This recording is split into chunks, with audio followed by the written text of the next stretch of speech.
Bedroom भितर 23 नागछुआ Jajpur Dasharathpur block जयंतरा panchayat चंदुकुड़ा गाँव में 23 नागछुआ उद्धार। गोरांग जेना बेडरूम रु 23 नागछुआ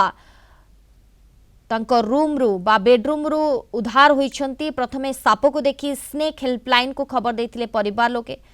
परे स्नेक हेल्पलाइन सदस्य पहुंची साप को उद्धार करिछंती। परे समस्त सापों को जंगल रे छाड़ी दिया जाइछि।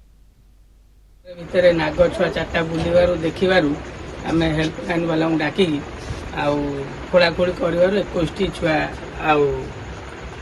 अंडा फुटा अंडा आम धरलु धरला माँ मिलूनी सब खोलला भी माँ दुटा माँ भी मिलूनी केवल छुआ तार अंडा माटी घर शोवा घर चट्टानटा पूरा संपूर्ण भाव खोला ता भितर मूषा जो गात करते नाग रही अंडा फुटिकी छुआ बाहर। तेणु बर्तमान पूरा उपयुक्त समय नाग साप अंडार छुआ बाहर समय। तेणु समस्ते टिके सतर्क रहा दरकार। उच्चा स्थान में खट उपर शोवा दरकार, मसरी टांगी शोवा दरकार और बाड़ी बगीचा घर परिवेश को सफा करवा दरकार। कारण छोट सापर भी विष अच्छी।